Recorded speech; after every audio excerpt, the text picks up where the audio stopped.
Everybody, welcome to the Forever Classic Podcast, part of Forever Classic Games. Here with me today is Joe, as usual, in his very sleek black nails. Oh, yeah. Actually, I think it's like a super dark, like navy blue, but I like them. It's kind of funny. I don't paint my nails super often, like maybe once or twice a year. But almost every time I do, it happens to be when I go back home, which is very rural, conservative area. Oh. So I haven't been given much grief about it. Most people just ignore me or like don't want to talk to me because of it. But it's happened a couple of times. But it's just like the few times this happens is when I happen to be in the one place where I'm going to get approached about it. And so it's just kind of funny. For me, it's the exact equivalent of like dyeing my hair. Like that's as much thought that goes into it. It means nothing extra to me. It's just, I want colorful nails right now. Just like sometimes I'll just randomly dye my hair. Yeah. How are you doing? I'm doing good. Things are going good today. I've been having a relaxing weekend. Kind of started my yesterday off like awesome, and then like mid-afternoon was just kind of like meh. And Okay. that was my whole that afternoon crash. Yeah. And just, it happens. I cooked 17 pounds of pork roast, shoulder pork roast yesterday because Cub Foods had a sale. And I was like, that's a lot of meat for $16. You got to get your meat. And so I started it at like 6 p.m., which means that the first half, because I cut it into two parts and cooked it I did two different like seasoning flavorings. Mm-hmm. And the first one was like 6 hours. So it got done at midnight. When I pulled that one out, I started the second one, but the second one had been marinating for 3 hours before I put it in. And that one I cooked for 8 hours. Ooh.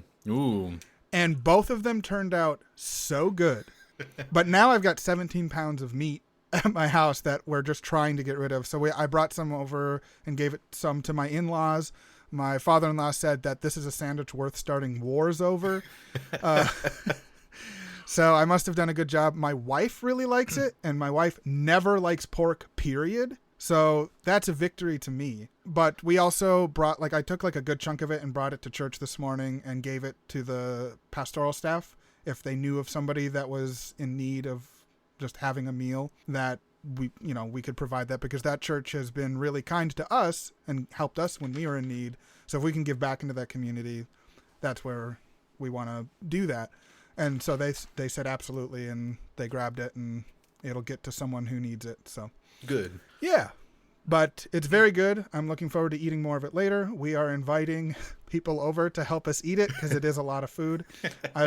I've got a large cast iron pot full of it, and then a casserole dish full of it. And that's all I can fit. Like, one of them is out in the garage. Luckily, we're in Minnesota where it's cold in the garage. So it's like a second refrigerator.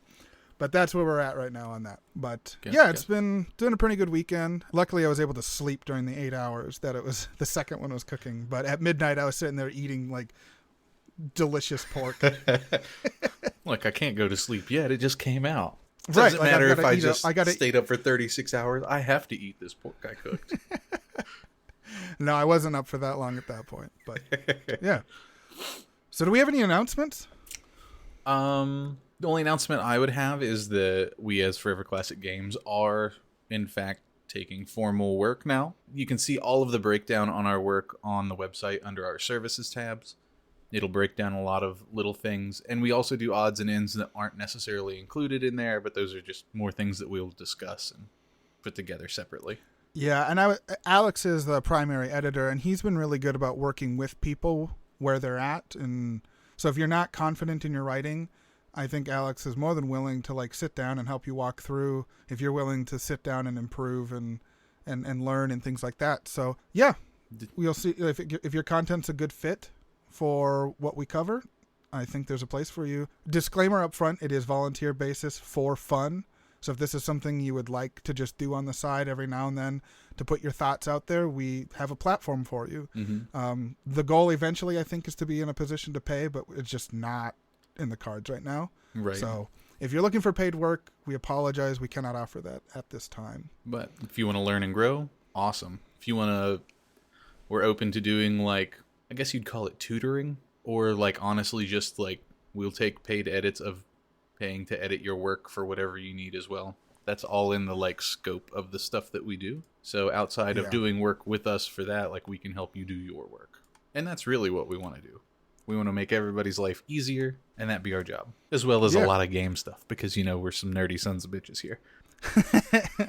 Yeah, that's really cool. That's kind of how I got started in with you guys. I was a writer with Mariners Rock with Alex for a while. Saw what Alex was doing and really liked it, and so I had a meeting with you guys and was like, look, I got some skills that you guys might be able to use, like media production. I think there's something to be had here in terms of helping you build some stuff up. And I think that's been going pretty well. I think so too. It's been awesome. Hey guys, we're meeting at this time doing this, and I will set up the stream and run it, and then you guys just have to show up. So I don't know if you remember, but last time I started a new segment called Joe Presents a Fantastic Marketing Idea. Oh yeah. That you would never be done. All right, so what is the pitch for us today, Joe? You see the note, and I'm sure you've got questions. Yes. So I don't know what your history with church culture or practices is at all, but are you familiar with like the concept of communion? Yes. Okay. So depending on the church you go to, growing up, our church always had like fresh baked, like unleavened bread, like it was good, and then like the juice or wine that went with it. But when you get to like some churches, it's already like prepackaged, so it's like a little like juice cup with like a little like cracker, like a stale cracker in it. So you like peel the top, and there's like a little cracker inside it. It's like, you know, like oyster crackers for like soup. Oh yeah, the little tiny like octagon things. Yeah, imagine that, but even smaller, like a third of the size of those crackers. That's what we're looking at. But I think an avenue for the chip industry to get into, to like make that Christian sale, you know, to break into the church culture outside of like youth groups and like church picnics and things, is to come out with a product called Christian Pringle. I thought this was a name. So imagine if Pringles released a church-based Christian version for communion. So instead of this stale like cracker, you got a Pringle. I'd be more inclined to be interested in that. People would be like, give me that Jesus. Give me some of that Jesus. Yes. Now, the reason why there's like a 1,000 reasons why this pitch doesn't work at all. One, I don't think Pringles is looking to break into church culture and on any form. I think they're just fine with selling Pringles as is. And if a church serves Pringles at their church picnics or whatever, they're fine with that. Second of all, I think only giving people a single Pringle goes against the motto. I don't know if it's still their motto, but I remember distinctly growing up, their motto was, once you pop, you can't stop. Oh yeah. Once you pop, the fun don't stop sort of thing. Yeah.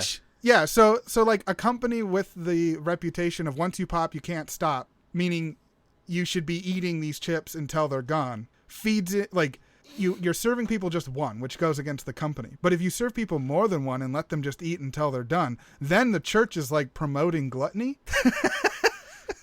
So there's some conflicting values with this idea. You're in a weird spot for it. But you know what? One can pop and feed the whole flock. Yeah, that's true. That can even be your tagline. Feeding the 2,000.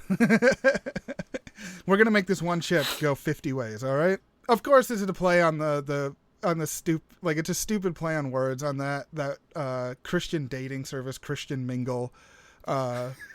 And it's just like, I was watching someone review a movie that company made called Christian Mingle, the movie. And at one point they said Christian Mingle, and in my head I thought Christian Pringle, and then just sort of laughed and put it down as a note for this week's episode. So that is the end of my brilliant marketing idea that would never actually work. For this episode. But what are you going to give me $1 million to invest in this idea? I think you need to spruce it up a bit, and it would be really interesting. It's so stupid. Because I don't even know like if they have like a set supplier for those sort of things. Like, what do they do? Like, have a Vatican-backed company that they only buy a generic wafer from? There's definitely like Christian or like that is the entire company, is that they provide communion supplies. Like, so like those little like cups that you've only ever seen at churches, and great like juice and wine and different types of bread and things like that. There's definitely places you just order that from, specifically church supplies, like an office supply store. Like, imagine going to like an Office Max, but instead it was just like Bibles and pews and like unleavened bread. Unleavened bread. Come shop for your unleavened bread. Yeah. It's going to be the size of one wafer on a wafer, but that's fine. Yeah.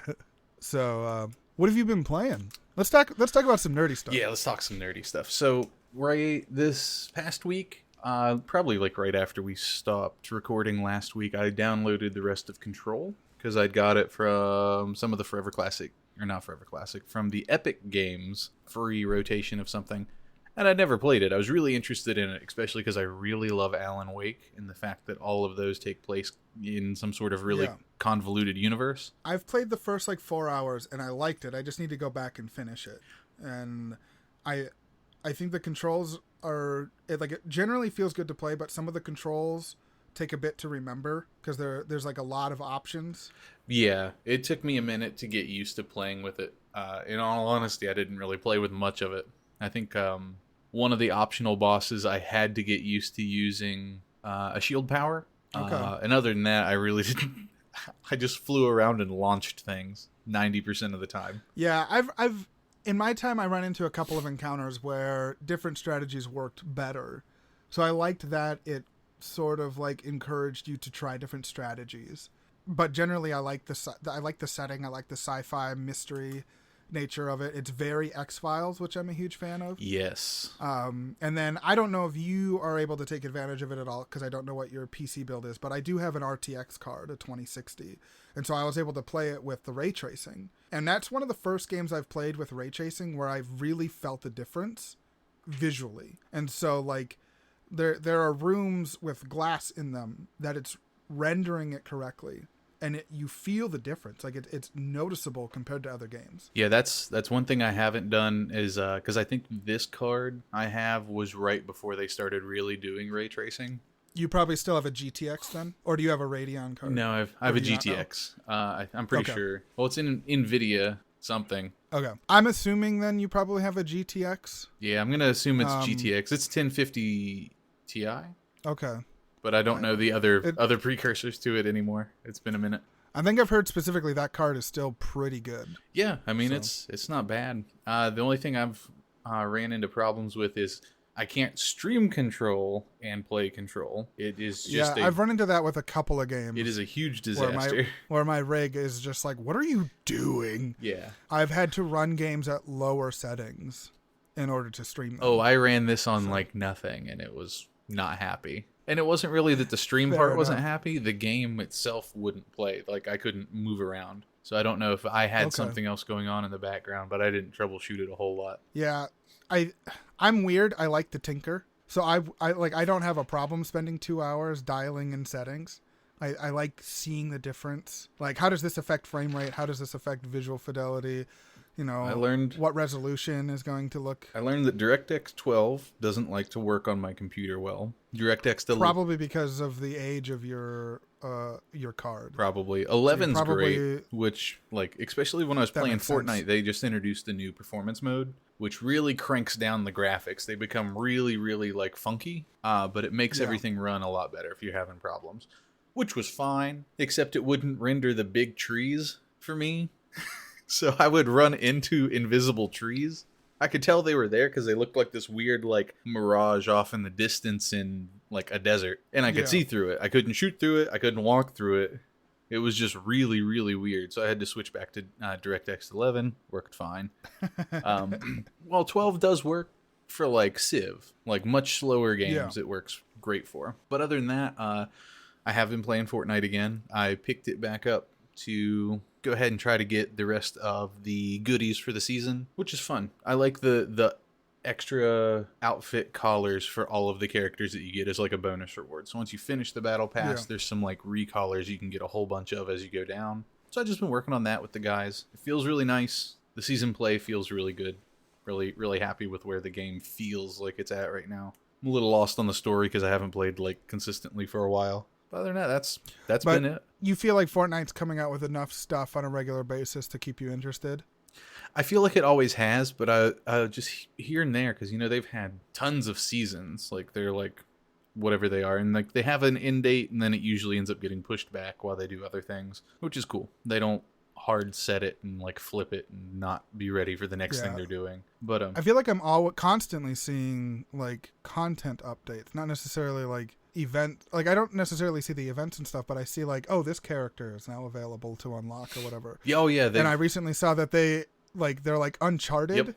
You can get is now in it, but it's not. It's like Tom Holland. No, it's as Nathan Drake. It's both. Oh, okay. It's Nathan Drake and the other game character with the alternate skin for Tom Holland and whoever the female actor is from there too. I thought it was just a movie crossover, and Nope. I was like, "What a strange choice." Yep, I thought it was very weird. That's how I first saw it too, and that's what I thought it was. And then when you hover over their cosmetic stuff, if there's an alternate style, after a few seconds, it switches automatically to that other style, so you get to see them. Okay. And I was like, "Oh, Got great!" it. So it gives you the game style and then the two styles of them in the movie. All right. Well, that's not too bad. No, and their cosmetic updates are crazy because they have huge partnering potential. Like they've constantly got tons of DC characters, tons of Marvel characters, Halo. Yeah, it's crazy how much crossover they've been able to accomplish. Yeah, they've got in Fortnite. streamer spotlights, like gaming legends going on because they've even got Arcane characters. They got Vi and Jinx in there from Arcane specifically. Oh, cool. And they just had I can't remember their band name, but it is Bruno Mars and his buddy. I don't remember what their band name is now. But it's them. It's their they're fun hip hop. That's not information I would know either. Yeah, me either. That was the first time I'd seen it, but it's fun, and they have little cosmetic dances and emotes that go along with all those things, so it's a good time. So you've mentioned Control and Fortnite. Yes, and I'm waiting on Tiny Tina's Wonderlands. When is that supposed to come out? Let me get you the exact date. For some reason, I guess I thought that was a later release. I didn't realize it was coming up soon. We are like 1 month away. Okay. So this is like really anticipation. I like the Borderlands games anyway. Gearbox. Everything about Borderlands seems like something I would like, but there's something about the art style and my color blindness that I have trouble separating enemies from the environment. Like I'll be playing with people and they're shooting at something and I'm like, what are you shooting at? Like something about it just everything's really flat to me and I have trouble like seeing it, and it's just otherwise everything about it seems like something I would like. When I look at the game, it looks nice, like I like the art style, but in practice something doesn't work. So my depth perception is bad in that game. But yeah, I think it's funny that one of the most popular things about that was like a D&D inspired like DLC, and now they've taken that and inspired a whole like full game out of it. Yes. So I think that's a great idea. I think it's fun that they don't take their property too seriously to not just lean into things like that. Yeah, no, and all the games have been like consistently very goofy with a bunch of stuff. Like tangenting a little bit, one of my favorite things that I was reading was how hard it was to program Shooty McShootface in Borderlands 1 or 2. I don't remember. I think it was 2. I think 2 is the one he's in. Because they had to program him so that he wouldn't take damage from any body part except his head. Interesting. And it was just, I guess the way they'd done everything up till then made it like ridiculously difficult for the team to work out all the bugs on to make it work just right. I suppose that's the outside of like crits, right? There's not much differentiating body parts from. So if you slap immunity like to a damage type on him, but you're just separating the head, I almost wonder if that's interesting. I guess my initial try, like just off the top of my head, would be to have the body and the head parented to each other, but the head is technically a separate character. See, I don't remember all the details of how they went down with it, but they just said it was just one of the biggest headaches that they could get to program and work how they wanted. Because the quest was, he was just one of the psychos in the world, and he's just standing there, and he's like, "You gotta shoot me in the face." And part of the quest was if you shot him in all of his other limbs, you like checked off like sub parts of it. But then you passed the quest when you shot him in the face. And that was it. It was just so a one. It needs to register a hit, but not take damage. Yes, on all of his other body except for his head. Yeah, that sounds nonsense. That's wild. But it was fun. It was just a little one-off. You got a bunch of like random experience in the middle of another mission for it, and it was just weird. But they had so much trouble with it, and I was really impressed. But then again, the DLC for the D&D DLC is the greatest, and I love Mr. Torque and the fact that Mr. Torque's gonna be in Wonderlands 2, still in this game playing with his hyper excited, explosive nature. If I get a chance to try it out, I probably will, just in the hopes that maybe this will be the game that doesn't mess with my depth perception for some reason. And like if they fix something. It's totally new enough, they might even have accessibility options for it that they can just work with. See, that even in 2, they had like a colorblind option. It just didn't work for me. So I don't know what it was. Before we get on to what I've been playing, Alex isn't here, but I figure it's worth shouting out what he's been working on. He's still trying to get a better handle on some Guilty Gear Strive. He's been loving that. He's been, for his job, he's been hosting streams of him, like, picking up matches and learning and improving. He's further customized that fight stick that he picked up to play fighting games with, and he's been really liking it. Pokemon Legends Arceus, he basically disappeared into his room for, like, 2 days.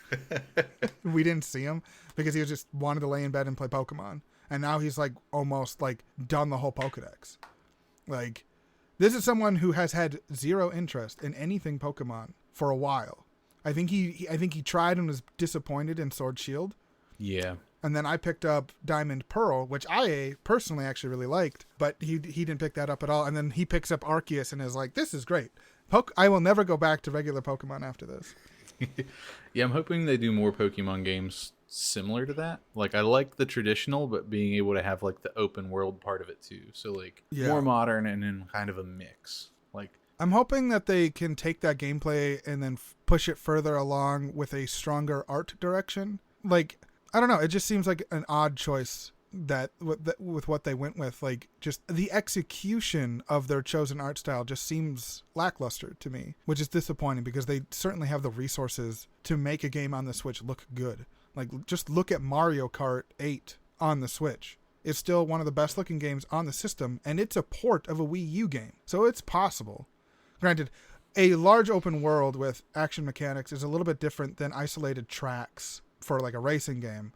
But I still think there's something that could be done to make that game like more visually, like, or visually stronger. And then Alex has also been playing a little game called Grapple Dog, a little indie project, and he says so far it's pretty cute. He likes it. I don't know anything other than that. He just like his one sentence review at the point that I talked to him. Good. As for me, I continue to grind away at Bravely Default 2. For a game with its art style, it's got some pretty intense like story moments, like religious sacrifice and like family, like patricide. It's like some really like good like medieval drama with like chibi art. It's wild. But the turn-based combat mechanic of being able to save up or borrow turns, okay, for like big moves. So like you could borrow moves from the future and like unleash like 6 attacks or like 4 turns or whatever at once. But then you don't get to go again for like 4 turns. Or you can rest and save up like 3 or 4 turns over time. So there's like there's like a balance of like keeping characters able to act, but then like, oh, this is going to be a good moment to like hit the boss like really, really hard. Some of the boss fights have lasted like 40 minutes just normally. And like all of them have required like some different strategies and things like this. Like, oh, this boss has a really powerful counter when I use magic attacks. So I need to come up with a strategy that uses less magic and more physical attacks. So how do I empower my physical attacks or maybe make them weaker to physical attacks so that so there's like all these like balance things and ideas, and So far, I'm really liking it. My one issue with Bravely Default 2 so far has been some of the pacing. Some of the story sections are just longer than I would like. I'm 50 hours into the game, and I just hit Chapter 4 out of 6. And so it's kind of like... Because each chapter has like 3 full dungeons in it that take hours. And then like multiple bosses. I like the bosses. The dungeons could be shorter. And that's my personal take. And then the other game I started playing was not a game I was planning on even picking up. I ended up grabbing Horizon Forbidden West. And part of the reason I picked it up is I went to GameStop to pick up my father-in-law's pre-order. Because he had pre-ordered it on my account. So I could just pick it up for him and have him pick it up later or whatever. Because he wanted to make sure that... He has played the first game like 6 or 7 times all the way through. And he's done like everything that the game has to offer. So he was super excited about this game, and so I was willing to pick that up for him. He would like randomly text me. He's like 38 days, and I'm like, what? And he'd be like, till Horizon Forbidden West, and I'm like, oh, cool. Like I just like, while I think it's a great game, it's not one that I was like super hyped for. But I was there, and they had the like collector's editions on the table behind them, and I was like, oh, those are cool. What came in the collector's edition? And they were like telling me and showing me the box and stuff, and I'm like. And then I was like, so some people pre-ordered these or whatever. I'm assuming was the way to get these, just having conversation. And they're like, well, these 2 were pre-ordered. This one was canceled. And I stared at it, and I ended up picking it up. And I don't know if this will show up very well on the stream. That is huge. This is the statue that came with it. So sorry for our audio listeners, but this huge mechanical like elephant is like bigger than my head. It's really cool. There are some pieces of it that I think could have been a higher quality. The collector's edition was like $200, so it feels a little expensive. But after you subtract the cost of the game and some of the like the art book in it, like you're looking at like $110 statue. Which in terms of quality, this is about what you would expect from that. It also came with like a little Aloy figure to go with it, so you have like this like sense of scale, and so you can like put them together. If anyone watching or listening is interested, I did do a live unboxing, so you can go to Forever Classic Games on Twitch and check out the VOD there, where I did an unboxing and went through each piece. I had the DSLR camera real big, so I zoom in on pieces and show off kind of what everything was in it. But so far, I'm really liking the game. Been playing it on the PS4 on the 4K or PS5 on the 4K TV. It looks incredible. And from what I've seen, even just on PS4, the game still holds up very well. And people are impressed. I was looking at some comparison videos, and visually it doesn't look like they compromised much on PS4. So what you're probably looking at is longer load times and, of course, 1080p versus 4K. But, yeah, it's been a lot of fun. I'm liking it. If you liked the first game, you're very likely to enjoy the second one is kind of the overall impression. I don't think it does anything too drastically new to like really separate itself or to progress the series. It just adds to... It's just more of the first game, but at a better graphics.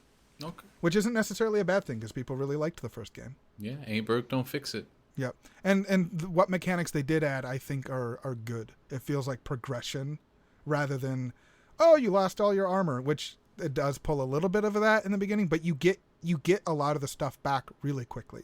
So if you're familiar with the first game, it doesn't take long to be back with all the tools you were familiar with. Okay. Which is cool. So that's what I've been playing, and it's been good. But the reason we're here today to talk, and the subject of today's episode, after 40 minutes of talking... Oh, wow, it has been. is... video game film and TV adaptations. This is a wild topic to tackle, so I don't think we're going to be able to dive too much into any individual movies, but we can kind of like briefly go over our thoughts of specific franchises and series and like how the industry can maybe improve on that. A lot. But true. Very true. But at the same time, my expectations are so low right now that I'm fairly easily entertained by video game movies. So it's kind of like I go into Mario Bros, like the 80s live action movie, just knowing it's going to be garbage and just laughing and having a good time. And there are people that genuinely like it and have fun with it. So, you know, I think it's a management of expectation. It's not going to win any awards anytime soon, but, you know, it's fun to see your characters come to life sometimes. Yeah. That said, where would you like to launch us on this topic? Is there anything specific you want to... I think you tapped on what I think we should launch with. Is also at the top of our list, the one everybody will know most of or have had at least some sort of interactions with would be the Mario movie. So I think starting there... If you haven't watched it, I feel like everyone has seen like memes referencing it or clips of it referencing YouTube poops and videos and things like that. Like, that's where it was established that Luigi, like, they're the Mario brothers, so it's like their last name. So it's Mario and Luigi Mario. Which is really weird. Yeah. I mean, it's just one of those things where budget met with limitations of what they could do at the times, right? Like, could they have done more with it? Yes. But at the same time, it's not like CG was like where it should have been for something like a Mario movie. So they had to do everything with like practical effects in the 80s, which is like weird. Gives it a very distinct look, but it's also not a good look. No, and it didn't do any justice to the Mario series. No, it didn't. It's the funny thing is it almost comes across as like a ripoff of Who Framed Roger Rabbit. You know what? Yeah. Like it's kind I of can get behind it's kind that. of this like dirty noir featuring like video game characters and monsters. Like there's almost like a duality of worlds that kind of happens to you have like the underworld with like the Koopas and like the bad guys and stuff, and then you know these couple of plumbers that get caught up in it all. Honestly, like for anybody who, if you've never played or seen stuff about the Mario games and you watched that movie first, you would have 110% the wrong perception of the games. Because none of that is what's really going down 99% of the time. This video game seems a lot happier than the movie it's based off of. Yeah. Or if you watch it and be like, I ain't gonna let my kids fucking play that game. Right, like it's weird. But of course, there's numerous like TV shows that there's like a cartoon combo with like a live action for a while. Then Super Mario Brothers 3 specifically had like a cartoon series, but again, these all came up in like the 80s and early 90s, so the quality's not there, right? No. Like no, it's not like people are like raving about like, oh, you got to go back and watch Super Mario Brothers 3, the animated series. Yeah, those are things that are like the gaming history tied to it, that if you want to know the whole evolution of everything, like you can check it out, but you're better off forgetting it. Well, I think it ties into everything had to have an animated series at that time. Like, this is when people used cartoon series to sell product. And so if you had a product that the main target audience was probably children or families, you made a cartoon about it. That's how we ended up with like a cartoon series about Ace Ventura and The Mask. Ooh, that's one I have got to think deep on. Wow. Did I just like uncover some traumatic memories? Like just ones that don't make any sense because I was a kid and I didn't really understand it. I remember watching them. I don't remember any. Like I know they existed, right? But I don't remember them at all. Like Ghostbusters had an animated series, though arguably I think that one was actually all right. Yeah, that one I feel like was okay. Like even the Ghostbuster games were a little weird, but were okay. But then you have like along with that Mario series, they also did like a Legend of Zelda series at the same time. Zelda, and of course that has been memed so hard. I think that's where "Excuse me, Princess" comes from. That is totally where that's coming from. I do get some of the scenes from Legend of Zelda animated series mixed up with some of the things from the CDI games because they're both so bad. I think I had a roommate in college that had the Legend of Zelda animated series on DVD, and I think I made it through 2 episodes before I said, "I'm gonna go do something else. Have fun." It's bad, and Link is a super asshole and actually talks, which is weird enough. And it's like a snivelly, whiny, like kind of voice too. Yeah, he's like snivelly, whiny bully. Yeah. He's like the king will be like, go do this. And he's like, do I have to? Like, I can see why they did it for the time, because that was like a really highly used trope and was reacted to really Right. well in like film and cartoon. Well, kids thought it was funny. Yeah.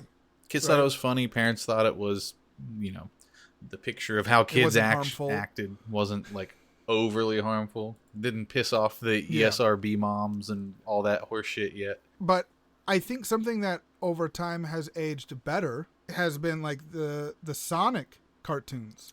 I think people more fondly remember the Sonic cartoons than they do Mario or Legend of Zelda. And I think those were time period, like kind of, I think Sonic might be a little later. I think a little later. But they're comparable. I think they definitely are comparable. And I would definitely say that Sonic's Adventures, I think, is what a lot of they spun like the title around. I can't remember. I don't remember. There's been like 4 or 5 different Sonic animated series, but I think generally they've all been fairly enjoyable and well received. Yeah, and I don't know how strong the fan base is for those, but I didn't mind watching Sonic. Any of them. No, and I feel like they worked really well because Sonic itself, I feel like, works in a very good episodic content where you don't have to have like the big story driven plot. You can steal elements from old things for new episodic things. Yeah. So everything's contained in an all episode. You really need to know that he's blue, fast, and kind of rude, right? Like he's got some snark. He's got an attitude. Yeah. And that was kind of what Sega was leaning in at the time. Like they had attitude. They weren't afraid to be like a little bit more edgy, right? Sega does what Nintendo don't. Like that was like their whole like campaign. And so when they kind of that kind of feeds into like, oh, if we do an animated series about our blue hedgehog, he's got to have that same attitude. We've got to like be pushing buttons. We've got to make him a cool teen. Yeah. Now, as far as like cartoon anime things of video game series, one of the longest running and honestly probably one of the best in a lot of cases versus not would probably be Pokemon. Some of it gets really weird, but honestly, it's been running for ages. Ash is still an 11-year-old kid while I've aged like 20 years, but still like it's always well received. They're always there. They're always going to make another. And they almost always release another show mirroring whatever game they're in. Yeah. And those things just help that cycle. I think Pokemon works better or best as it is, even though it's in the same vein. Like it's obviously the same marketing tactic as like He-Man, Mario, and Legend of Zelda. But their approach to it is so much better. Collect all the monsters. You're going through and you're following the plot of the game loosely, which is you collect the gym badges, face off Team Rocket, collect monsters. And things like, who's that Pokemon? And it's like literally teaching you what the game is in the show. And so when you're playing the game and then you get the show, you feel really connected to it. And you're like, it makes you feel smart because you can guess the silhouette. Like it's just genius, right? And then you see Ash learning like, oh, you can't send a bug Pokemon to fight a bird Pokemon. That's stupid. Yeah, and you see like, that the hard evolution of it in the early parts too, because like with that example, you see him do that and learn the hard way that you can't do that and win. And then so if you've seen the show and then get the games, you already know a lot of the Pokemon. You already know how the combat kind of works with the like the weaknesses and strengths and things like that. But it's also got like a lot of charm. It's one of the best theme songs ever. Oh yeah, and that theme song is always redone in such awesome ways. Yeah. And over time, like the more recent adaptations of the show, like it's a continuation. I think I think people have pinpointed that there is a soft reboot at some point in the series. I think it's like Sun Moon might be where there's like a break and it like kind of starts over. Maybe. I'm not 100% positive. I haven't done the research, but I think somewhere in there people have argued this is a different Ash. This is not the same Ash. But the current show has some incredible animation in it. They've put money into improving it. Yeah.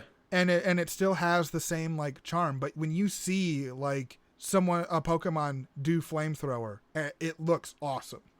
Yeah, they look good. And over the years, like they're getting to the point that they're putting into like double A anime money into Pokemon, Yeah. which, at the time then would have been unheard of. Probably was not in the expectations, but it's super, super Right. good. And especially compared to what we've talked about so far, it's like Yeah. we are on At the opposite time, ends of the scale, like 100%. yeah. Granted, I will say my parents thought Pokemon was like, they're like, this is terrible. Like the animation's bad because it is in the early Pokemon as a kid. It's not good, but I still like watching it even today. What baffles me is it was bad animation, but it was made like American cartoons rather than like Japanese anime, which would have benefited it way better. But everybody was still trying to appeal to, I guess, more American consumerism because they had the money to throw around everywhere. Yeah. So absolutely. And we haven't even touched on the movies yet. So the Pokemon, the first movie, stands the test of time. It does. I've watched it recently. It's good. They recently remade it, and it's worse. They should have just left it alone. Like the original first movie is really good. I have actually a really cute story. As my daughter got older, I think about 5 or 6, we sat down and watched the first movie. Spoiler alert for a 20-year-old movie. But there's a part where Ash sacrifices himself to save everybody. And he's like turned to stone or whatever, right? And all the Pokemon are crying. I recorded my daughter watching that segment, and she's like got like tears in her eyes. And then when the Pokemon are like all crying and their tears float over to him and heal him, the little smile she gets on her face, that relief of knowing that everything is okay. I mean, if you can deliver a movie that has that emotional impact for and it's arguably a marketing tactic, right? Like they're still trying to sell the games they're still trying to sell the games and the trading cards and all the other things that are going with it. But they still made like a powerful movie. I remember seeing that movie for the first time and thinking, oh my gosh, that's intense. Like it made a hit on kids, and to this day we're still nostalgic for it because of that case. Yeah, and honestly it was so good. And you can still like pull out, like the Ash dying scene for people who are of our age or anybody who's experienced it, and they're still gonna immediately get hit with that nostalgic, like sad effect. They know like that is a sad moment that has cemented in time, and I can't forget it. And that means they've done amazing, because if it's something nobody can get rid of out of their head after 20 years, 10, 20, 30 years, it is still extremely good. That's phenomenal. Credits to the voice actors at that time too. They could have easily phoned their performances in, but Ash's voice is iconic. Tara Strong, I believe, right? Maybe. That sounds right. I don't know. I can look it up real quick. Voice of Ash. Maybe not. All right. So there's been multiple voice actors, but I'm seeing Veronica Taylor. It doesn't really matter. But at the time, it's like a cheap kids show where a lot of anime dubs were not done well. No. Right? They were definitely But not. It kind of felt like the voice actors, the English voice actors for Pokemon kind of got into it and had fun with it. Because I feel like a bad voiceover wouldn't have had the same effect. Right? Emotional impact. You know what? I forgot because I'm reading this as we're going along. This is also the movie where they used fast food promotion too. Like they had a lot of stuff tied into this, because this was the little like 10, 15, 20 carat plate Pokemon things. Yeah. And those were huge. Like honestly, I think now they're worth a lot of money too. I think I had like 3 or 4 of them at one point in my life. I don't know what happened to them, but unfortunately, because they'd be sweet to have on display now. Yeah, they're cool. And this is a really good example of having done a game into TV media well. Like started off a little funky, but was very iconic. Was not bad, and has just continuously gotten better. So over time, this is definitely one of the things that I would say is like good. Like they've done very well. I was a little confused with Sun and Moon because they did way different animation for it, or not a Sun and Moon, the Aloha. Maybe that's Sun and Moon. I think that is Sun and Moon. But There's been a lot of Pokemon. I haven't kept up with it strictly since I was a kid, but I have fond memories of Pokemon, and I still play it. I play it with my daughter now, and it's fun. Right. I took my daughter to go see Detective Pikachu, which is another pretty dang good movie, right? Like, I liked it. Like, the visual effects work on the like live action Pokemon is astounding how well they translated Right. it. Some of them look very creepy, but you know what? Those Pokemon probably would look really creepy as not cartoons. Right. Like, as a not cartoon model, some of this shit would look scary as fuck. But, you know, like, Ryan Reynolds as Pikachu is like a surprisingly good choice, actually. And I think Ryan Reynolds is anything as a surprisingly good choice. Minus the surprising ultimately, part. Ryan Reynolds kind of always ends up playing Ryan Reynolds, but sometimes that's just what you need, right? Like, you don't need anything else. I think Danny DeVito would have been funnier. I would have loved that. And apparently at one point his agent had been like, hey, there's like a lot of people on like Twitter are saying that you should voice Pikachu in Detective Pikachu. And apparently Danny DeVito's response was, what the fuck's a Pikachu? And so it kind of died there, and that could be a rumor, like a tall tale or whatever, but it's still funny to think about. It is. But you know what? Like, side tangenting from this, I love Danny DeVito's weird shit he's done, and the fact that he did Discord's like new Discord community like video ad that they did was hilarious to me. People walking Danny DeVito through what the fuck Discord was. It was great. That's awesome. So if you haven't seen that, it's short. It's maybe like 5 minutes long, but it's hilarious because it's Danny DeVito being like, "The fuck is this? Oh, that's great." So let's move forward in time a little bit. Like I think Pokemon is kind of the end of what we've been talking about so far. Yeah, this is like in terms of like the series and stuff. I'd say old school Moving cartoon forward, style. we had, like, this would be the end of it. Yeah. Tales of giant monsters are as old as tales themselves. What makes those stories fit into the kaiju genre, and just how scary can they be? Larry and Justin are pursuing this very knowledge on the Here's Johnny podcast, a horror show that arrives every week, just like your favorite radio drama, but instantly through forbidden sciences known as Spotify, Stitcher, Apple Podcasts, and Google Podcasts. There are a ton of kaiju out there to learn about. Just listen to your local emergency officials and stay out of their paths. Wait, say that again? Sorry, folks, I'm getting a message from our staff. Folks, we're getting reports that a massive creature has just risen off the coast of this station and is heading this way. Please follow evacuation protocol and...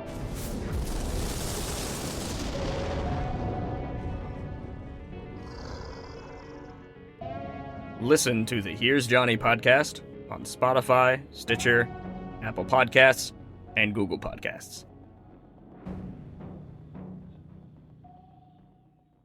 Hello, Kaiju lovers! I'm Nathan Marchand, the host and curator of the Monster Island Film Vault, a podcast seeking entertainment and enlightenment through tokusatsu.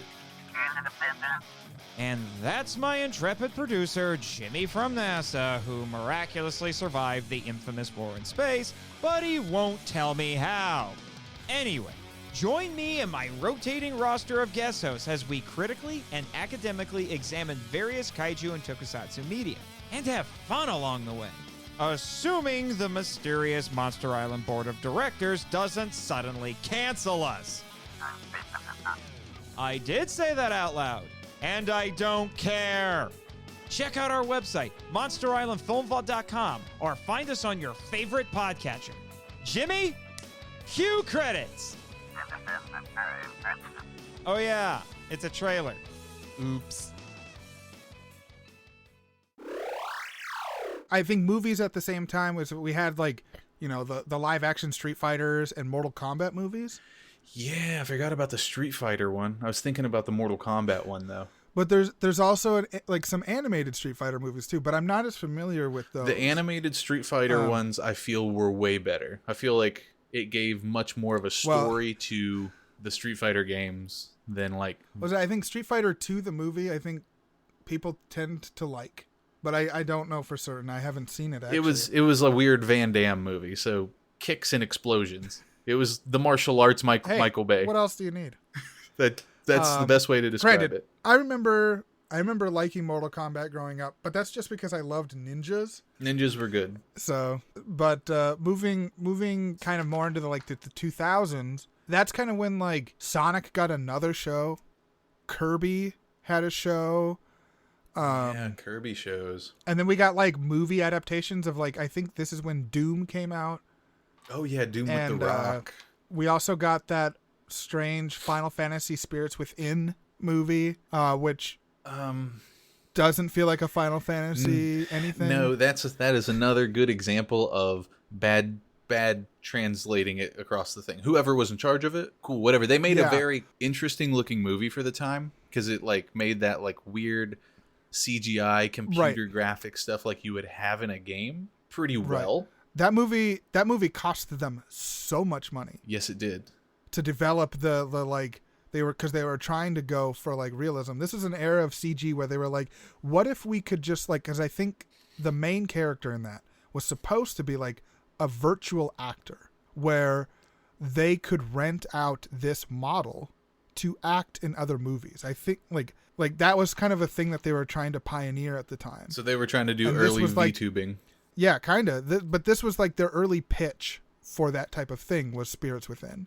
And so like they were like, if you like this character, or if you like this actor in quotes, we can lend them out in other properties. Like they were trying to create a catalog of people to like create new animated movies out of these similar characters, which I think is somewhat inspired by Disney, because there was a period of Disney where you would see like Baloo the bear is clearly the same character as Little John in Robin Hood.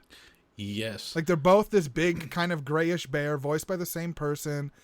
Like you have this idea of, oh, we have, just like an actor can play different parts in different movies, why can't these cartoon characters portray different roles across different stories? That's a really good And it example kind of that. ties the Disney world together. And they're trying to do something similar with like a next generation of CG graphics that's like almost human-like.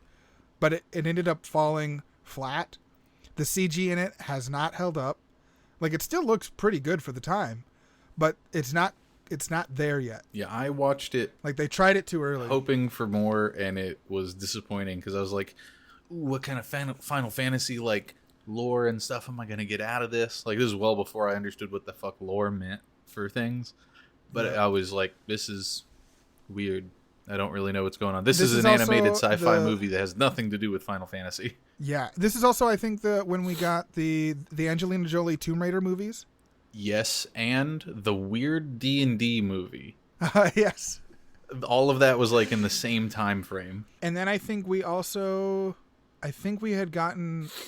started getting the Resident Evil franchise going in the 2000s. Yes, early 2000s was when the Resident Evil started. And that was a really big jump in CGI being used in movies.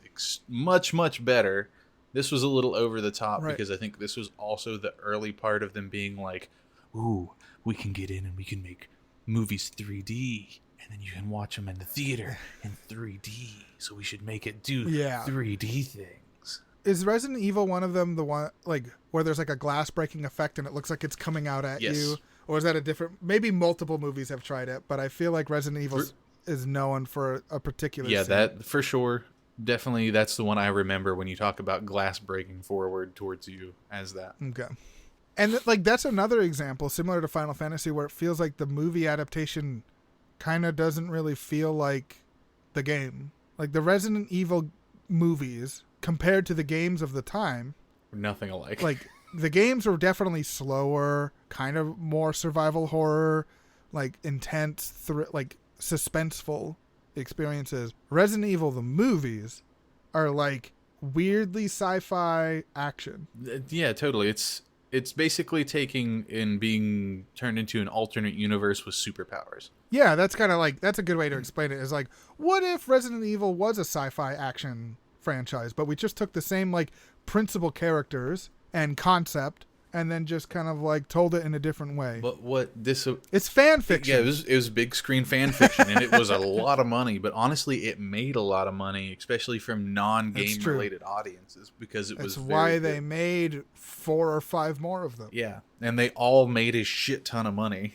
Yeah, well, I think that director specifically is known for making movies fairly cheaply, And getting good and so they return. can turn a profit easier. Yeah. So, But the one thing that in this case, because again, it's the movie is not the game, so bad adaptation as far as like trying to cover it goes. And what makes me more upset about that translation and thing is they had really good thrillers and psychological horrors that they did as movies in this time. They were very excellent ones, and they couldn't translate it into that. Like, you got crazy ass zombie like psychological horror. It doesn't have to be a zombie apocalypse like Dawn of the Dead, which was similar time frame to this, or it doesn't have to be weird old like Night of the Zombie this is kind Romero. of Like when- they missed. this is kind of when connecting it. zombie movies really kind of took off. Yeah, this was definitely in a big Twos. zombie point. And honestly, Resident Um, Evil spearheaded a lot of that because it was so big and everybody was interested in it. Using that zombie element let more things bleed into getting more focus. But that was my big disappointment is they had so many good just psychological thriller movie. They just couldn't combine the two things and make an excellent psychological horror fucking survival horror game movie that they had all of the groundwork Yeah. for. They just didn't put it together. So in a different so those movies were immensely successful and they did well, which promoted them wanting to make more, right? The big Resident Evil rival at the time was Silent Hill. They were both heavily praised on PlayStation, but Resident Evil comes out with their movie, it does really, really big, which puts some pressure on Konami to make a Silent Hill movie. And I think that movie followed its source material a lot closer. I've actually heard it's like a pretty good adaptation. Yeah.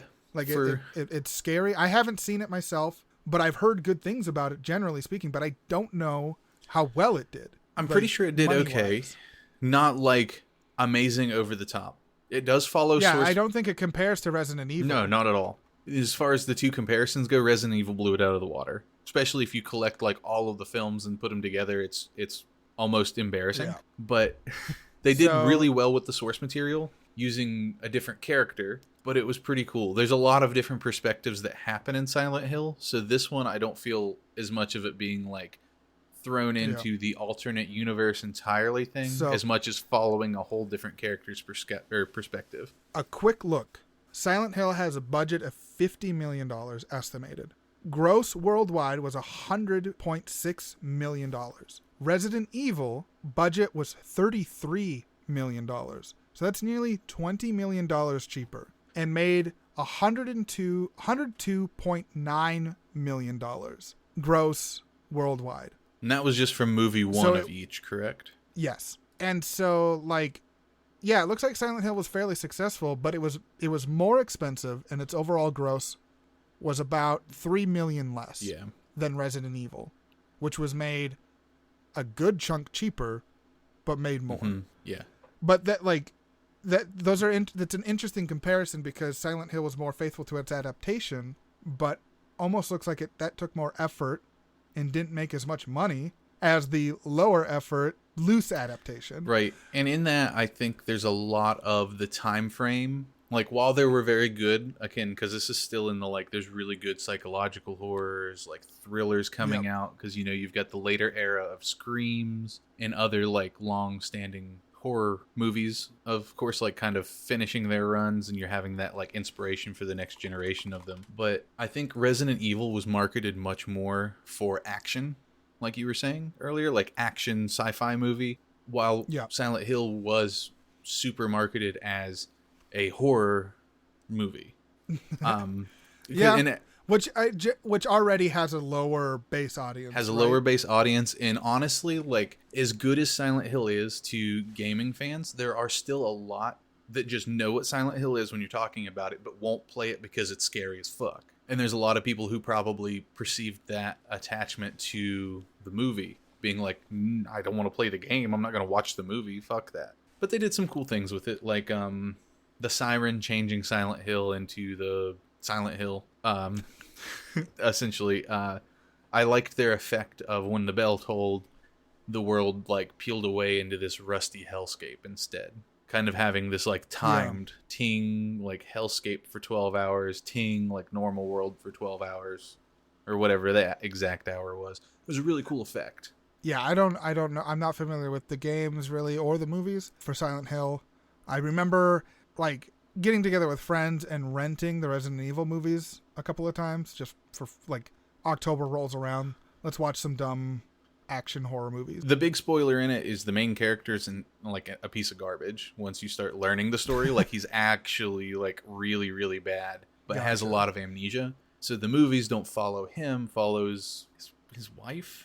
Because I think that's how one of the later movies end with his wife and daughter being stuck in the Silent Hill and him trying to find them, and they're in the same place but not in the same like dimension. Which, in that case, that kind of left a bad taste in my mouth as a fan of the series because it's like trying to portray the man as the hero, and he's clearly he's been an abusive husband, like a murderer. Yeah, that doesn't age well. No, that did not age well. And even at the time it was bad. Like if you had any know-how into like the story of it, it was kind of like, this is a confusing take, but I'll take it for some more game on screen. Yeah. So aging well, no. Because at least for me, that's how I ended up taking it. It was like they're really trying to portray the man as the hero, and he's a piece of shit who definitely abused the fuck out of his wife. So going into like the 2010s, unless there's something else you can remember you want to touch on. Nothing in particular right there. I think these are the hot big good points for it. I think a bridge between the 2000s and the 2010s, which kind of we start to see a little bit more effort being put into video game adaptations, is Prince of Persia. Came out in 2010. Prince of Persia. I actually liked that movie. I didn't think it was bad. But I also am kind of a sucker for like adventure films like Indiana Jones and like Romancing the Stone. Like I love those movies. And so anytime to get more, or like The Mummy, like those are some of my favorite movies to just like sit down and watch. They're just fun. Right. And Prince of Persia falls straight into that. Yes. Right? Like it's just like this fun like Arabian kind of like mythic tale of adventure. Yes. And my mental like being really cool and okay with it as far as film to game to film sort of thing was in the series of Prince of Persia between, I think it's at the end of game 2, pretty sure it's the end of game 2. Anyway, the prince collects all the sand he can and he does a massive rewind and basically resets it to the beginning, like as if nothing ever happened. Gotcha. So to me, they can basically repeat the story endlessly with varying combinations and still be true to the canon of it, because the canon can get changed constantly because of the fact the prince can just collect all of the sands of time that he can find possible and rewind that much. That's pretty intense. Because that's the I know I've beaten the first one back in the day. I think I bought like it was on a friend's GameCube, and then I've at least played 2 and 3. But I didn't make it very far. 3 is the one I played the most, so I'm not super familiar with 1. But going further into the 2010s, so this is like when I'm in college and stuff, and we're not seeing, like at this point, video game movies are just kind of dead, right? Yeah, nobody wants to touch anything with a fucking 10-foot pole. We're starting to see a rise in the superhero genre with the success of like Iron Man and Captain America, I think at this point might be out. The Hulk did all right, or the Incredible Hulk with Edward Norton did all right, which is technically canon to the MCU, but they didn't keep Norton. But all of that kind of like is starting to build up. Marvel's doing some exciting things with superhero movies, but we're not seeing video game adaptations as much in the 2010s. Or they're not memorably bad, but they're also not memorable at all. Like you barely remember watching them. Right, some of them are not fantastic, but. Yeah, like at least like say the Mario Brothers movie is terrible, but it's terrible to a point where you almost kind of laugh and have some fun watching it with a group of people. These movies are just so like corporate safe that they don't like want to invest too much because what if it fails? But they don't want to do too cheap because then it will fail. But then you just end up kind of middle of the road, 6 out of 10 standard movies. And I think this is where we get like Assassin's Creed, Warcraft. Oh yeah, Warcraft. It was better than I thought it would be for a movie. Like using the things in the world, but it was definitely not super true to Warcraft. I'm not familiar with Warcraft like at all. So I thought it was fine. Yeah, it was a fine movie. And I know I've watched it. Could I tell you the plot? I remember portals. There's a love story that doesn't need to be there. Like This was also the era. That's kind of what I got out of it. This was also the era of high love story. There's a love story in everything, and it doesn't really need to be there. And that's still honestly going on in a lot of film things. Well, everyone likes to ship things, right? So. Shipping's fine. Give them the option to ship in their head. Just like leave it clear enough that they can do that, and not cement it as this was a love story. The whole purpose was a love story. But what we are seeing, I think, at this time is a rise in quality of animated adaptations of video game properties. Yes. We got that Ratchet and Clank reboot, which I really liked. Like, I watched it with my daughter. We had a lot of fun with it. I picked up the game, which is a game based off a movie based off a game. Yeah. And I would ask my daughter, what do you want to watch? Like, let's watch a movie. And she would grab the movie, or she would grab the PS4 game, Ratchet and Clank, off the shelf to watch. Because the graphics in that game are good enough that it's comparable to the movie. Like, that game still holds up. It's really, really good. It is. But I liked the movie. I thought it was a fun way to reboot Ratchet and Clank because I love those characters. Mm-hmm. But we also saw a fairly decent Angry Birds movie. I forgot they did movies. You're right. An Angry Birds. Like, I haven't seen the second one, but I liked the first one. And Angry Birds was so fucking popular that no matter what you did, kids were going to demand their parents get them this movie, watch this movie, rent this movie. So that was... They could have really phoned it in, but there was some effort there. Yeah, they could have gone super cheap with it. No, they put in the effort, and honestly, they got back a good return for that. We got a reboot of Tomb Raider, which was more in line with the Square Enix Eidos reboot of the franchise. Yes. So we got Alicia Vikander, I think, as Lara Croft. So it's a little bit more gritty, a little bit more like grim circumstances, where I feel like the original Tomb Raider movies, which I love adventure movies. So I like them. I like the Angelina Jolie Tomb Raider movies, but Vikander is a little bit more like down and dirty, like actual tomb raiding. So here's another thing before we go too much further out of the time period, is the time period of that like first Tomb Raider and like first Doom movies that came out that were not really the thing that was the game. They weren't bad. Yeah, Doom's the one with the rock, right? Yeah. That one did a really cool effect where when the guy got essentially the damage power up. I don't remember how they did that. I think they injected him with something. It went into first person view and he had the like chainsaw and he was ripping stuff apart. Yeah, I do remember that. That was a very good effect that I still have not seen used since for something in that kind of vein, like where you would have gotten it and it would have put you in the shoes. But it's one of those things, like, one of the biggest complaints is that we don't really see a reflection of video game mechanics in the movies, but Doom is first-person shooter. So how do we show that? How do we bring that into a movie? And they came up with an interesting approach to it, for sure. Well, I mean, I don't know if people loved it or not, like that effect specifically, but I did. For me, as like a Doom fan, I was like, holy shit. They hit the first person, like you're going through the hall, you're smashing up demons, you're shooting things down, you're cutting stuff apart. They did that. Like out of the weird that the whole movie was, they did that really well. But in this time frame, one of the big things that they did is they didn't cast characters as like, this actor is very good and can portray this character. They cast type actors, like you look like this character, so you're going to play this character. Flat.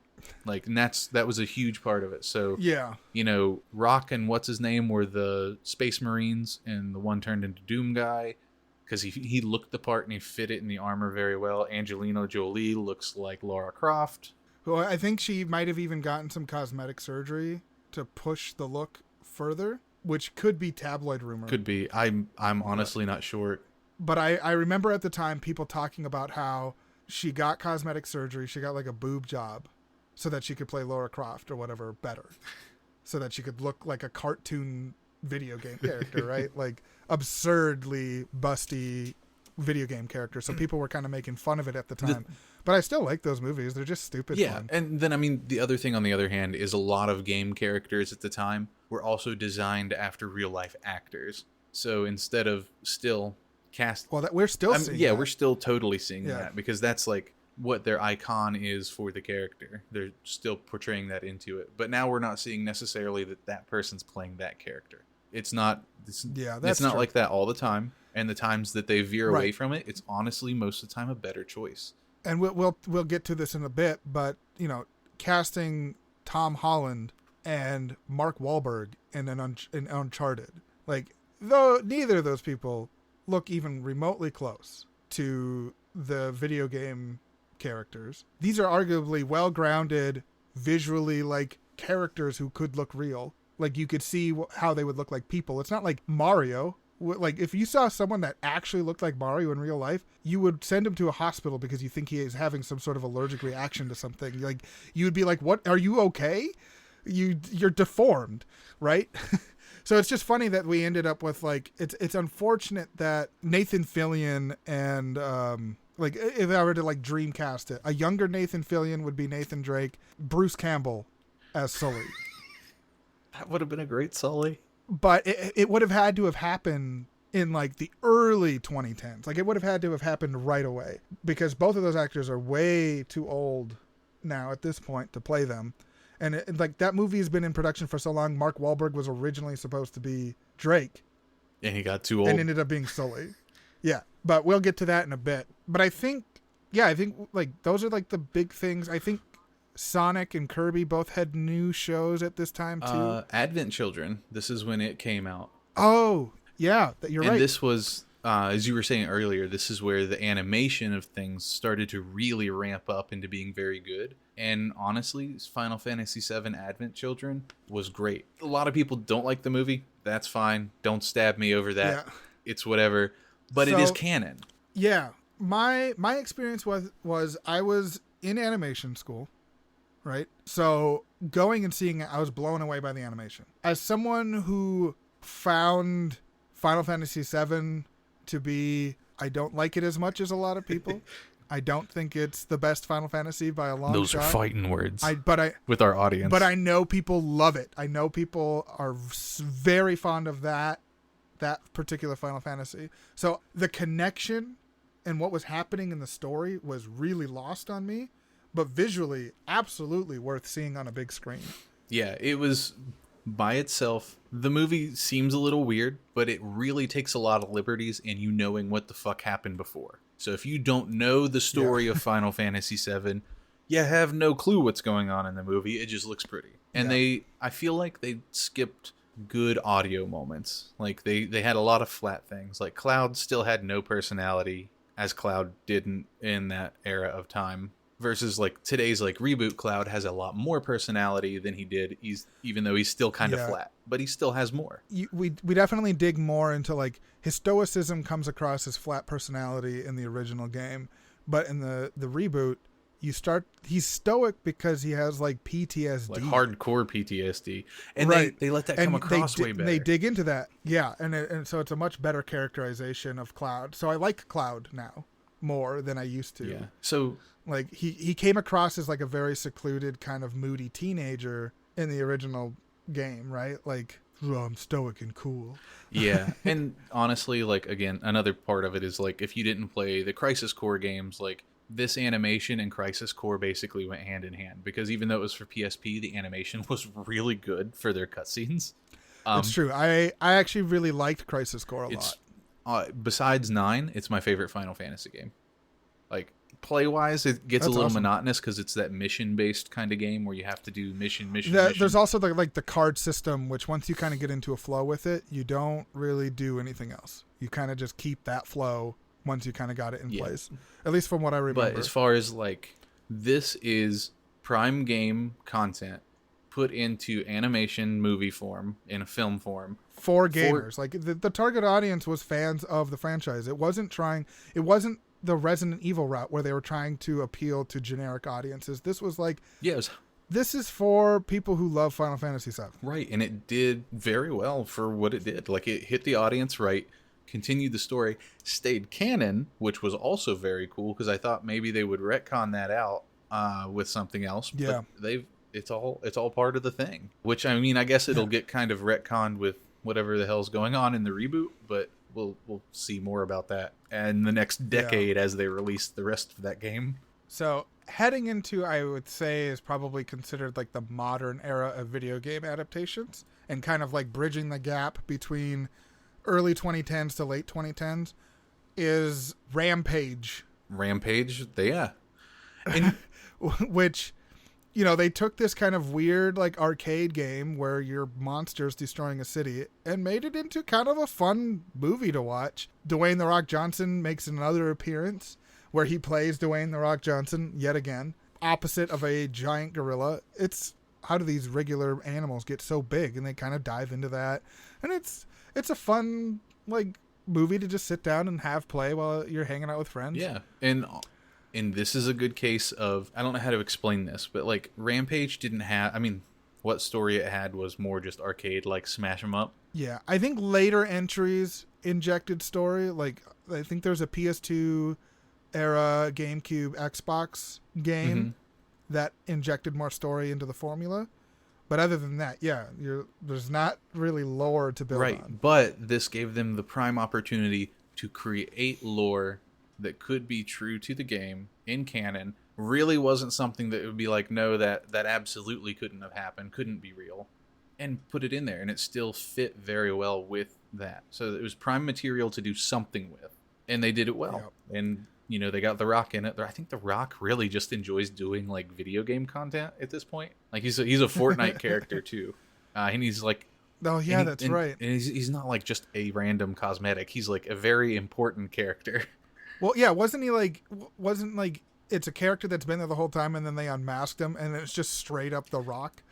Yes and no. Or am I missing a piece here? You're missing a little piece. Educate me. Okay, so Fortnite's story is really convoluted because it's you recently find out that it's a loop. Like you're stuck in basically a time loop, and there's like organizations that operate outside of that loop to affect it. And for some reason, if the loop breaks, like everybody thinks the universe will break, but everybody who's stuck in the loop wants out of the loop. But once you're in the loop, you forget everything.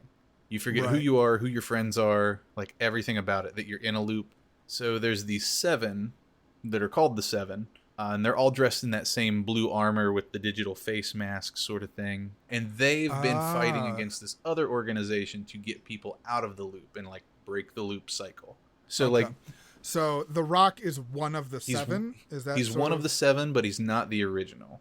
He's called the Foundation, which is very appropriate for The Rock's character. But the first one we meet is like the Visitor, and you don't really catch much about the Visitor. They have a lot more like audio log and interaction things that you get to play with through this season, because they're now really much more highly involved. Because not last season, I guess. I'm waiting for them to like get to the point where they're ready to reveal like the head honcho, and it's just regular Danny DeVito.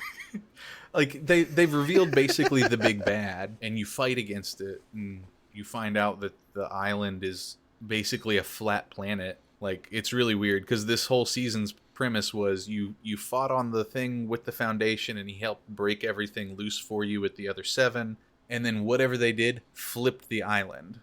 So what you find out is basically the island's rebuilt on the bottom, and then every season it flips over into a new island. Interesting. So I think I'm going to stop you here, because I think what we need to do is in an upcoming episode, maybe next month, you educate Alex and I on the history of Fortnite. Oh, God. Am I going to have to get my whiteboard out and be like... That would be great. Like, if that's how you wanted to do it, but you'd still have to make it, like, presentable audio format-wise. But I think this is a good topic, because as someone who doesn't play, I am curious as to how the hell do you get a story out of a competitive multiplayer shooting experience? And you don't have to dig into that now, but I think that's a great topic for a future episode. I agree. I'm totally down for it. 100%. Okay, let's do it. I'll put it on the calendar for next month. You have a month to do research and put together your presentation to educate Alex and I on Fortnite next month. I think this is a good idea. Okay, but anyway, now back to our back to movies. Our regularly scheduled program here. Yeah, but in the last couple of years, we've seen some really interesting video game content. We've seen a new Mortal Kombat movie, which was a bummer and exciting at the same time. It's exciting because we got to see some really cool stuff. It's kind of a bummer because the story was bad and all the best stuff was in the trailer. Yeah. Yeah. Unfortunately. But I still had fun watching it. I'm glad I didn't go see it in theaters. I will say that. We have seen Castlevania become like a really celebrated anime. I haven't finished it. I don't know if I will. It's just not my kind of content typically, but I might eventually if I get in the right mood, I would probably binge the whole thing. I have seen seasons 1 and 2 and it's arguably very good. Yeah. Just not my type of content. I really like it. I haven't seen some of the later stuff. I watched the first season, was really excited, and I just haven't gone back to it. Not for me just staying away. Okay. I just haven't gone into it.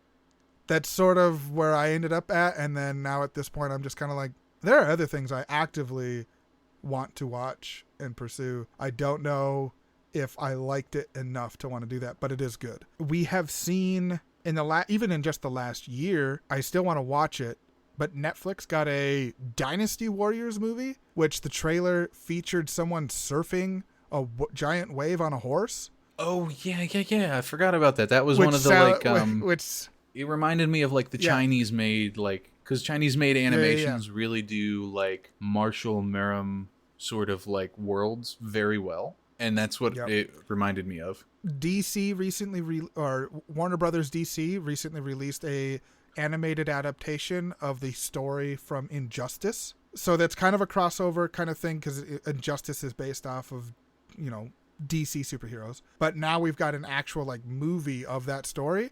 And I liked it. I thought it was fun. Could have been stronger in some parts, but it got the story across pretty well. And the action, there's some scenes in it where we were like, oh, that's sick. Like, it's fun to watch, particularly if you're into comic book content at all. But it is technically a video game adaptation.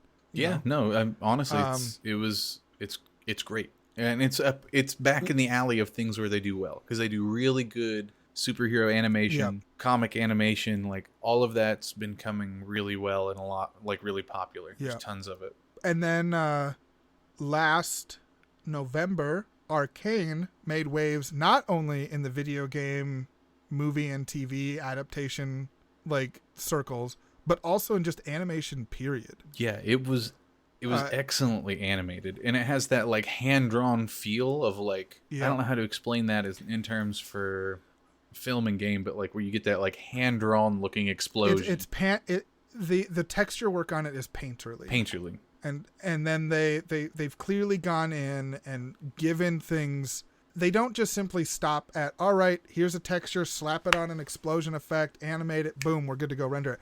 They've clearly gone in and given like a hand touch to like effects animation so that it looks like it was hand drawn, but they started with like, it's clearly 3D. They started with a baked in explosion effect, and then they went in and shaped it to how they wanted it to look. So you still get the physics right, the animation like in terms of like explosiveness correct, but it still also has that like animated world effect. And it's a brilliant use of characters and story and world and taking it into a new medium, an animated series of a video game property. Yeah. To the point that you don't have to know anything about it to enjoy it. I have played exactly 3 or 4 matches of League of Legends. I preferred Dota 2 at the time. So I don't know anything about League of Legends. I don't know anything about these characters. I barely know their names. But I loved Arcane. It's arguably the best video game adaptation to film and TV that exists right now. It's one of the best animated series that exists right now. I can agree with all of that. And I'm going to inject, this is another really good example of where they didn't have, I mean, they had a lot, but it's really, really scattered and like word-based like lore for League of Legends, where you don't have just, this is 100% exactly how these characters are. You have a lot of what they're about, how they are, but none of their like backstory, not a lot of like this or that. And this capitalizes on it because it basically fills in the gaps, takes 2 really iconic characters, Vi and Jinx, and gives you a really, really great visceral experience into them. Right. And I hope this, with the amount of time and care and effort put into something like this, I hope we start to see some other adaptations of character-driven multiplayer experiences like this. So like the first thing that comes to my mind, Overwatch. I'm so frustrated with Overwatch because it has some of the best character designs, some of the best characterization, and none of that story is in the game at all. I want to experience that story, but I don't want to read a bunch of comic books to do it. But an animated series, I'd watch that. Yeah, and they're really missing out because they basically have been doing most of that into their game's cutscenes, and they do tons of it, like in between seasons. And yeah, because they'll occasionally release like a character vignette about a character, and I love those. So much of the lore and story of Overwatch is not in the game at all. Yeah, it's in those vignettes. But the same is true of League of Legends, right? Like they came out with this amazing series, and I would love to see something similar with Overwatch. Dota 2 also has an anime right now, but I have no exposure to that at all. But I think the pressure's on with how good Arcane is. Yeah, Riot's release of Arcane is extremely high bar setting. Like that is a crowning achievement high bar setting, and especially for a season 1, which is important. Yes. Like you need a really high bar, but like this is very, very high barred.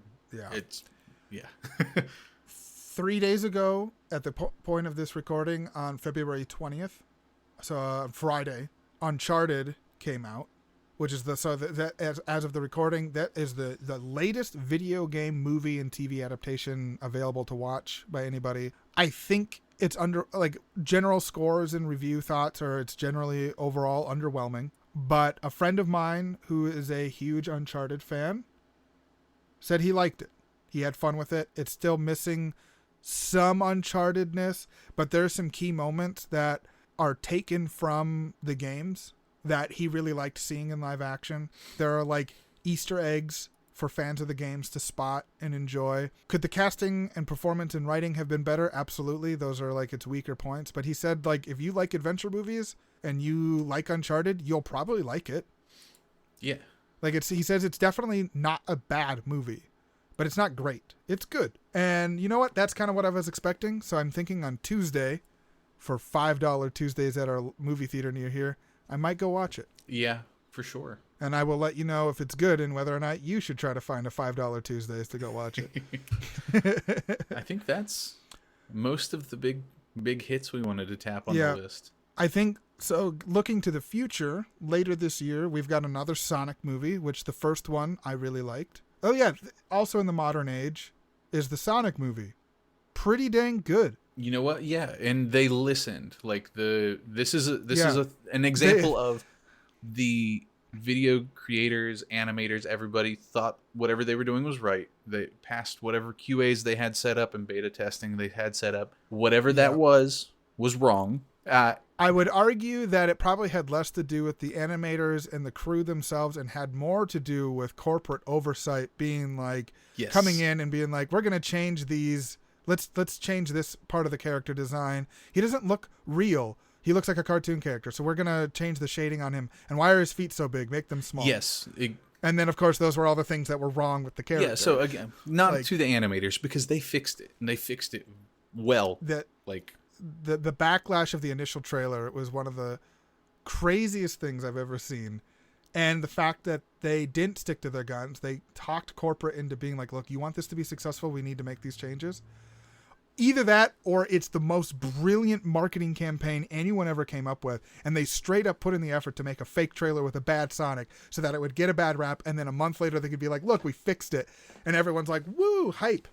Because if that was planned, holy crap, that is next level, like level 4,000 IQ, like thinking marketing wise, like incredible work. Yeah.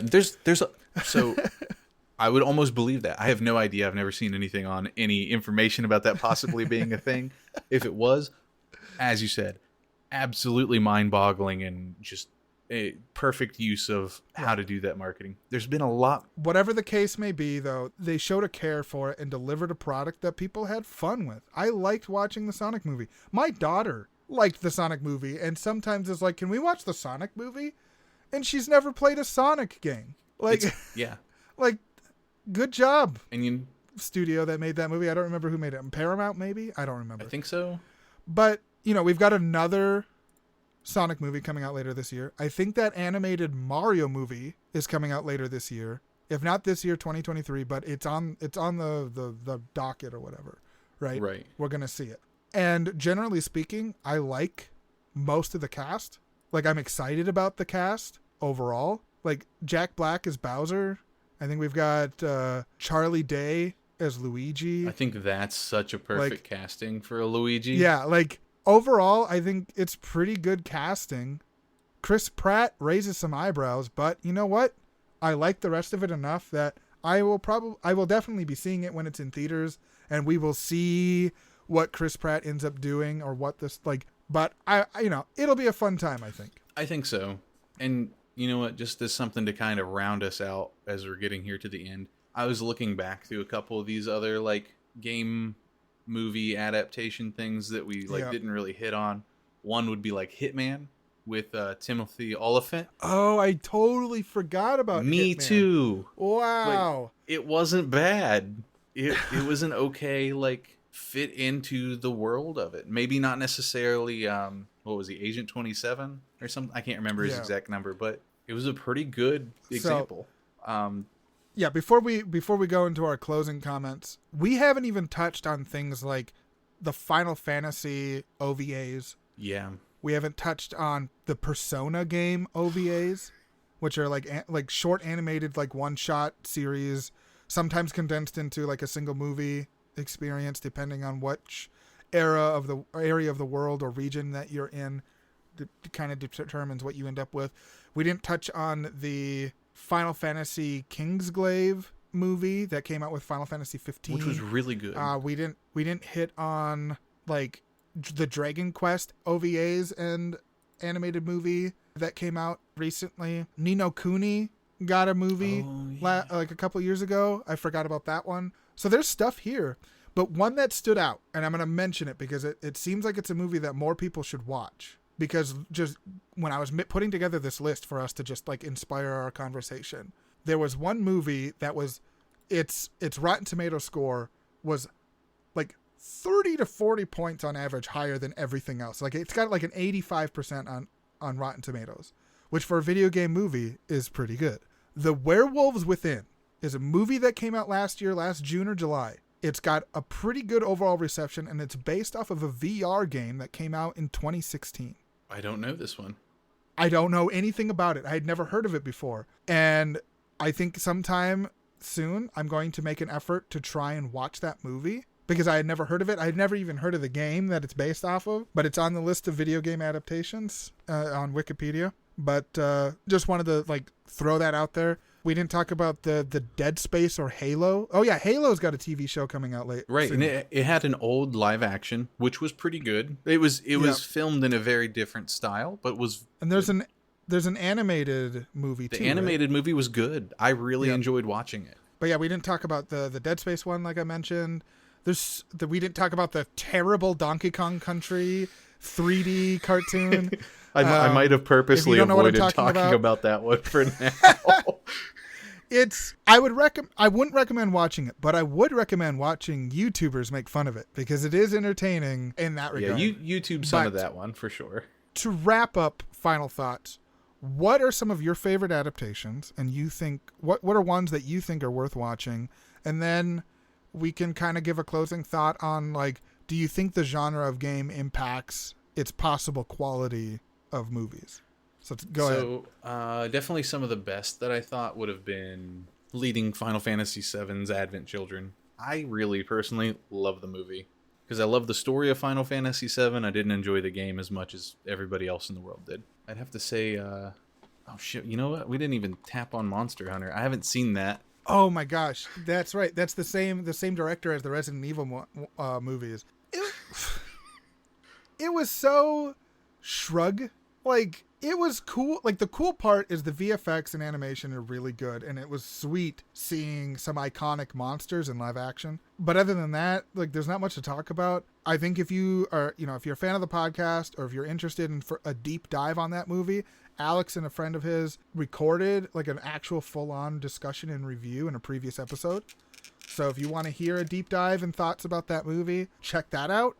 So we're not going to dig into it here, but yeah, we didn't touch on the Monster Hunter No, movie. but so Final Fantasy VII, Advent Children for sure. Pokemon as a whole has just gotten better, Yeah. and I'm really appreciative of it. While I don't watch it, I see clips and little bits of it.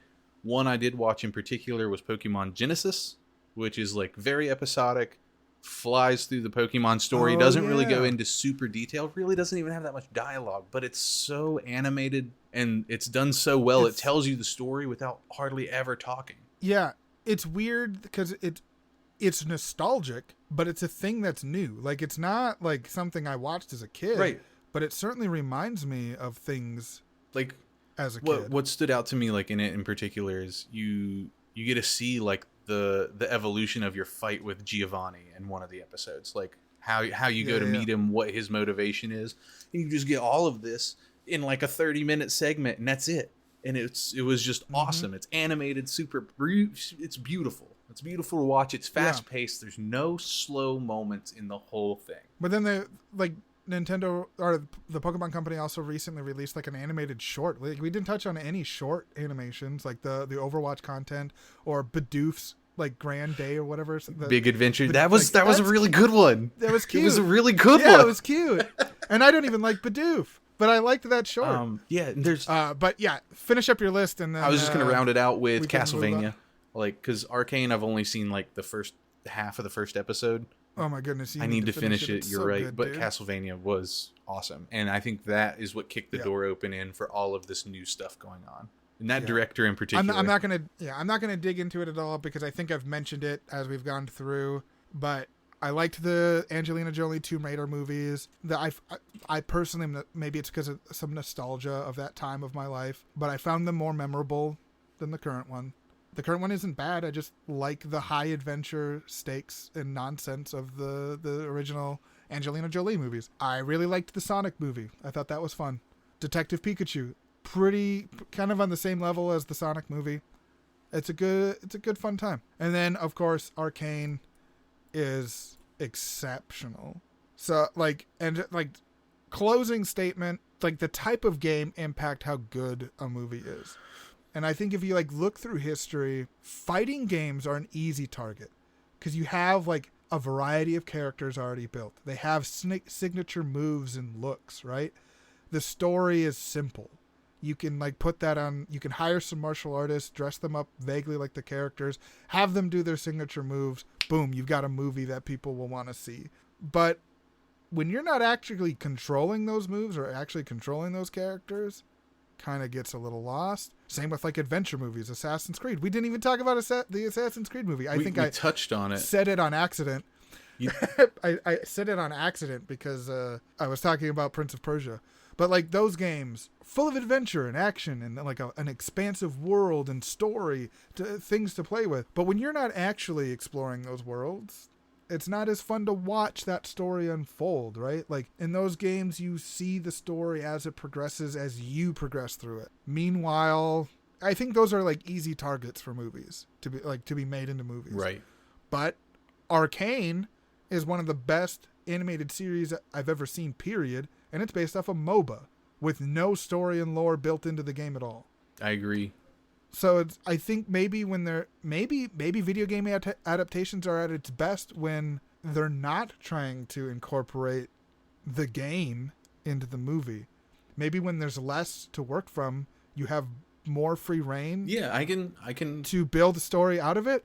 I don't know. That's just a theory. But what are your thoughts on this? And then we can kind of close things up. My thoughts on this are we're definitely going to have more episodes about this and break down some more individual things because apparently we have a lot to talk about and we forgot a lot that we didn't even get to talk about. Yeah, we're touching on 2 hours. Sorry, Alex. I hope he leaves this in there for everybody. I'm always like, oh, it'll be a shorter episode because it's just Zach and I, and then we talk for 2 hours. Right. So I think definitely on your point, the less there is from the base perspective to work with, as long as it's not taken on a weird tangent, away from anything remotely that they were taking from, has excellent potential. That's a super solid place to come from. I feel like it needs to have some core audience, some hype behind it. It's not like you could go just pick up a random game and make an amazing movie out of it that everybody will love and cherish necessarily. Is it impossible? Not at all. I've seen people make fucking amazing things out of nothing. Like, look at Napoleon Dynamite. That didn't even have an inspiration. It was made with $1,000, and they made multiple millions of dollars off of that movie. But we've also seen some like fan adaptations of video games. Like there's a short film by a small independent company of Uncharted that does in fact star Nathan Fillion, and it's really fun. Right. What I think the two major things is, I think what you were saying for sure. My one would be having that like some sort of drive for people to want it. So if like Mario has a drive for like, they could make so many cute animated movies out of like Mario lore, or just like taking Mario and putting him into an episodic thing like they did with Sonic, but better with today's like standards. Right. There's been so much demand for like a good Legend of Zelda adaptation, but honestly I think it's kind of smart that they haven't. Like, I don't know how well Legend of Zelda would translate to film, because Link traditionally is a silent protagonist, and the joy of Legend of Zelda is in its gameplay, not its story. I think that those would benefit from a treatment like Pokemon Genesis or from Star Wars Visions.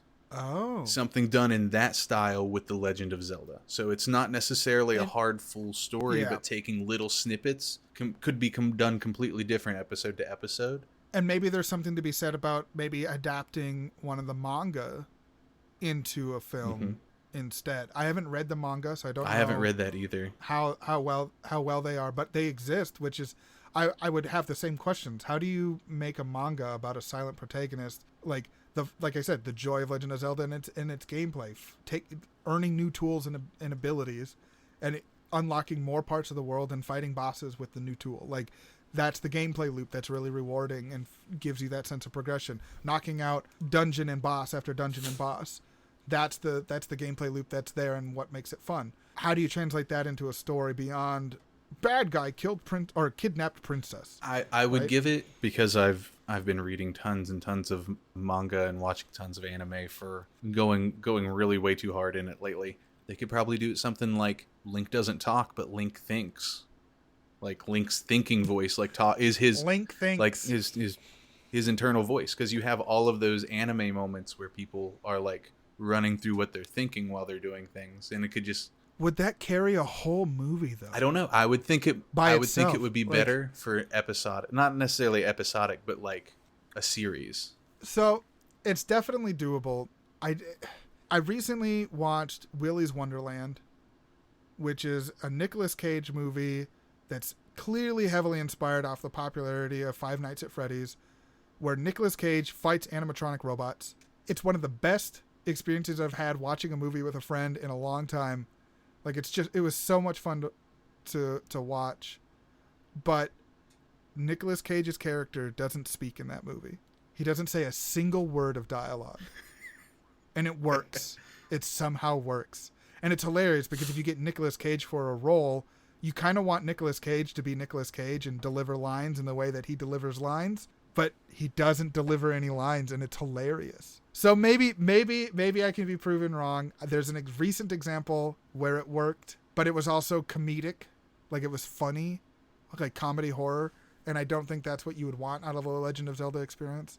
But maybe that's a conversation for another time. So finding all sorts of conversations in this one conversation we can't even get to the end of. I know, maybe we need to bring Alex in to rein us in for another episode. Maybe we touch on this again in like 6 months. Maybe after this new Sonic movie comes out, or the new Mario movie comes out, we touch on this again and try to hit on things we didn't talk about this time.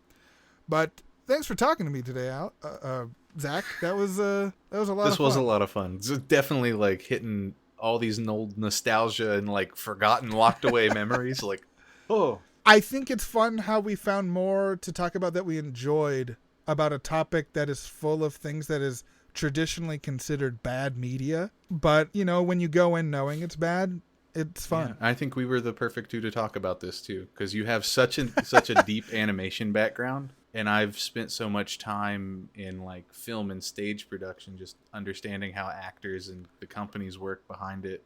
I think that gave us really good sides to touch on and like reflect from. For sure. But yeah, thank you so much for listening, everybody. This was a fun conversation. Hopefully you were able to stick it out for this yet another marathon of an episode that Zach and I pump out for Alex to edit. Thank you so much for listening. And as always, stay cool, play some video games, and see you next time. See y'all.